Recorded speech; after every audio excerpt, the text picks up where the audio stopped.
Well, welcome back to the channel. Karl here from Glencoe Photography. Now, any of you guys been watching my videos over the last few months, you'd have saw me buy a van and I've converted it into a camper van. I didn't do any videos on it because I'm about photography, not camper van conversions.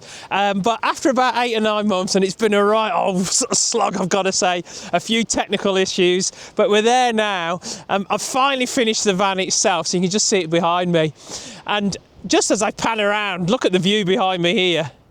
And this is because what I've done is I've come on my maiden voyage and I've come up to the north coast of Scotland to a beautiful little place called Durness. And what I'm going to do is the next few days, I'm just going to have a few days in this area, getting some lovely shots of some coastal stacks and some beautiful sunsets and sunrises. So come and join me as I show you the beautiful sights of the north coast of Scotland at Durness.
Okay, before we start, I probably should show you the final results of the van. It's pretty good and I'm pretty impressed with it. Let me flip you around and let's come on in here. So yeah, I've got this beautiful little fold-out bed. Some little Christmas presents there, home sweet home. And yeah, we managed to get some lockers in. And as I spin around, you'll see there's the bed, some more lockers. I've got my fantastic little cooking set here, which is great. And then as I come on around, skylight here, I come on into the bathroom area and I've got this beautiful bathroom with a little shower, a little toilet, a little wash unit. So yeah, it's all right, isn't it? And then all these little units here, which are pretty good. And that's good for the food and all that malarkey. And then I've got the little bed with my little windows and stuff like that. And my favourite bit of the camper van is it allows me to get beautiful views like this.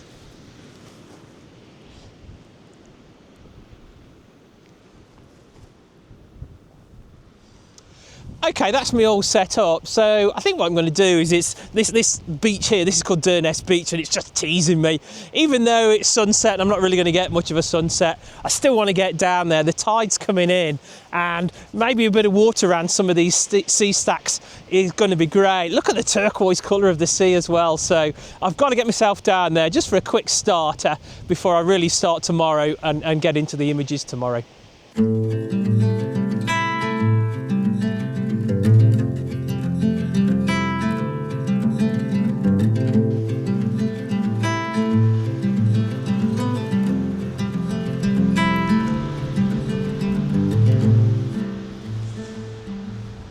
Yes, I'm just going to head on down to the beach.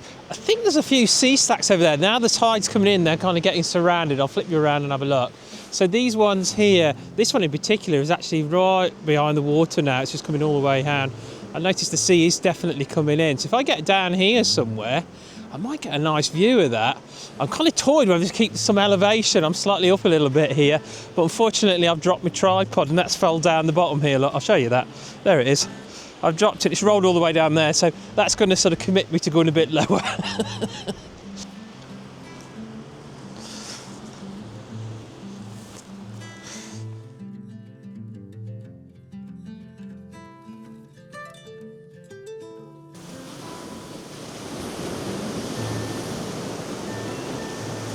Yeah, so here's my camera I've set up and I've got it to portrait orientation. and I'm really liking this stack here, and I'm using this little stack in the foreground just to give me some depth as well. Look at that sky, it's sort of disappearing off into the distance. There's a bit of a rain front coming over later on in the night, and I can just see that accumulating on the horizon.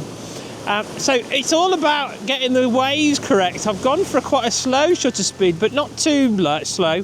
So I've upped my ISO a little bit because it's getting very dark. And what you can see is I'm waiting for these waves to come in and then just to go back out again, and just to give me a little bit of motion blur, but not too much so it goes all wispy. And I think that's really going to work. Definitely kind of got to get the horizon level, because that's definitely got to be seen in the photo. And here's a nice big wave coming in here, look. And as it comes in, it's going to come up. It's going to come around my tripod right enough. But as it goes out, it's just timing it, this little section here, when it runs away. And that gives me these lovely lines around the base of that tiny little stack on the beach there. Cool, okay, I think this is going to work for us. I'm going to edit a little bit, maybe darken the sky a bit more, make it a bit more dramatic. But I think this is quite a nice image. So if this shot works, here's the photo.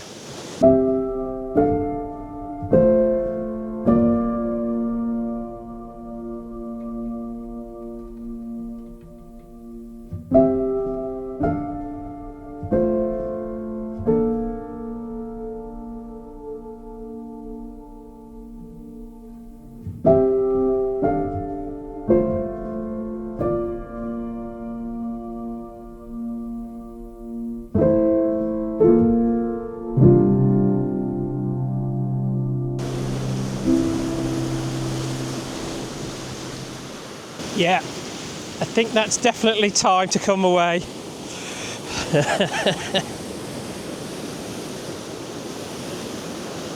I'm going to lose everything in a minute. Okay, let's head back up to the van. Well, good morning from Durness Beach. We had a little bit of wind in the night. The little front went through. But actually what that did, it was quite windy, so that's created a beautiful swell this morning. And I've got this lovely sort of waves crashing in over the rocks. There weren't much of an early morning sunrise, but the sun has just got over that bank of cloud that's just on the horizon, and it's now hitting us. You can see it on my face. And that's illuminating these waves as they crash over, and this spray just comes over. It's just amazing. Just take a look at this.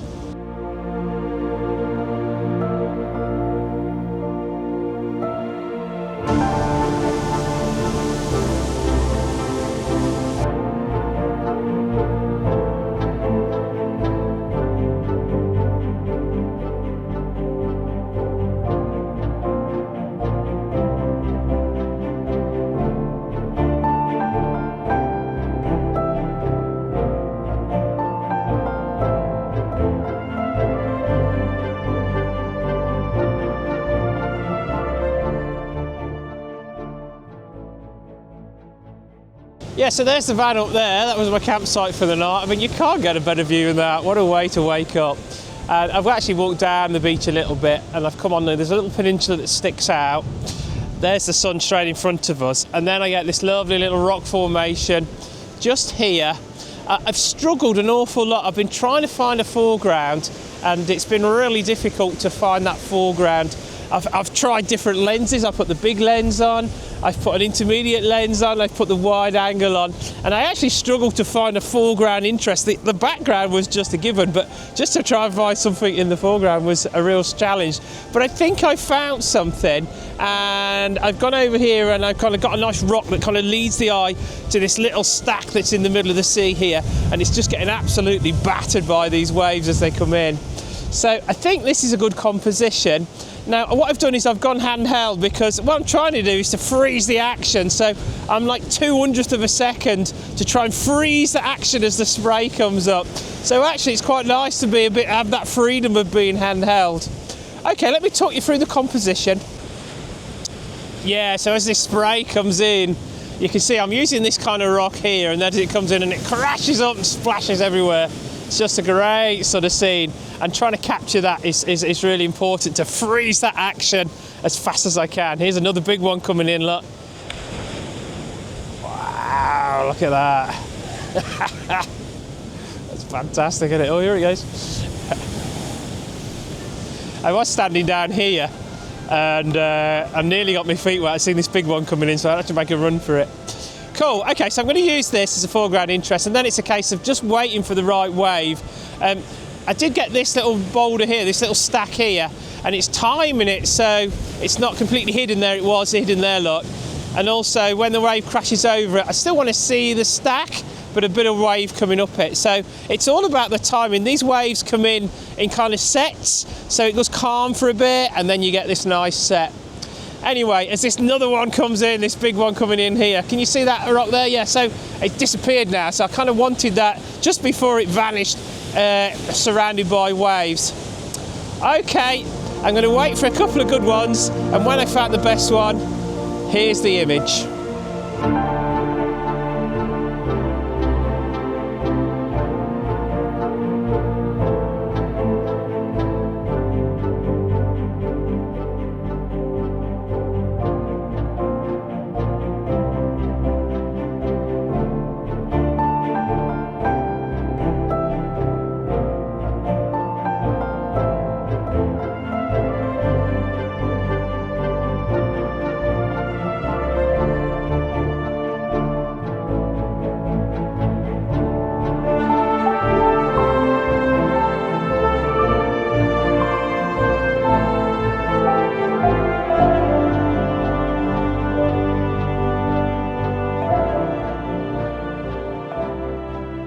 Well, that was pretty good, wasn't it? I'm delighted with those shots. It was fantastic to watch all them waves crashing in. So what I'm going to do now is I'm going to head on down to Smoo Cave. Luckily, the campsite's been really good. So it's out of season, so usually it's closed.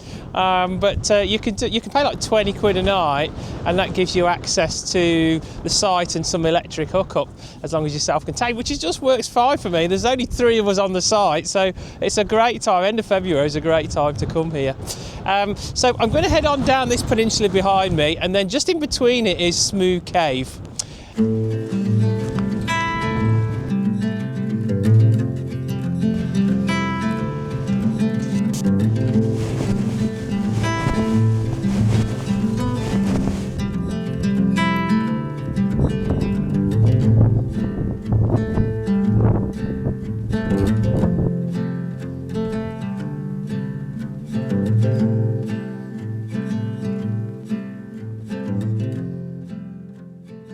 Yeah, so this is the entrance of Smoo Cave. What a fantastic little place it is. It actually has a little bit of nostalgia for me because over 30 odd years ago I was at university and I did a geology, and we did a geology field trip here, and I remember I fancied one of the girls on the trip, and I was going to go and ask her out down in this little area here. I'd set it all up, and then my pigging mate who was on the course with me went and picked me to the post and asked her out just before I got there. The one that got away. I'd never forgive him for that. Anyway, it's a lovely little place. It's actually quite geologically quite interesting. It's on the Cambrian limestone here, so it's over 500 million years old, this limestone.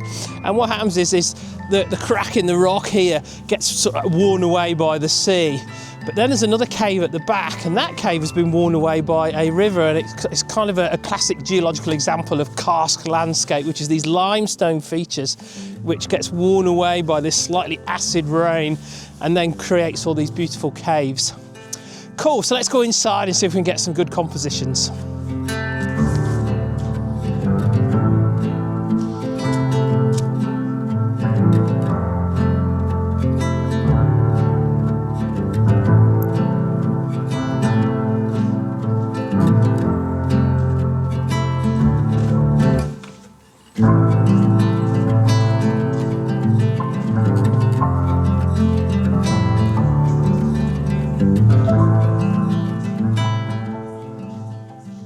Okay, so I've walked to the second cave here. It just looks amazing. The cave itself disappears off into the distance. You can't actually get down here. You can actually do tours. There's a little sort of, looks like a white water raft upside down in the background there. So I think you can actually get in that and they can go up the river a bit. So maybe in the summer I need to come back and actually do that because I'm actually so fascinated with where that goes and what it looks like. But anyway, I've turned back round again because it's quite dark and there's not an awful lot in the shot to be able to. So I've turned around and I've got this lovely leading line of this little wooden walkway that walks you all the way out, back out of the cave. And what I've done is I've gone into portrait orientation just to get the whole mouth of the cave. I've had to go with quite a wide angle lens here as well, so about 18 mil, maybe 16, something like that. And what I've had to do then is, obviously a massive dynamic range. I've got this really bright light here and then these dark shadows here. So it's a really big dynamic range. So what I've done is I've had to bracket here. So I've bracketed 2 stops either side. So that's given me 6 extra stops to my dynamic range of the camera. And I think it works out really well. I had to be a bit careful with my focus because when I was focusing too close, it weren't quite there. And I was kind of thinking, oh, do I need to focus stack? But I'm looking at it really in the camera zoomed on in. I think it's all right. Anyway, it's a bit of a different shot for me, but I really like it. So here is the image of Smoo Cave.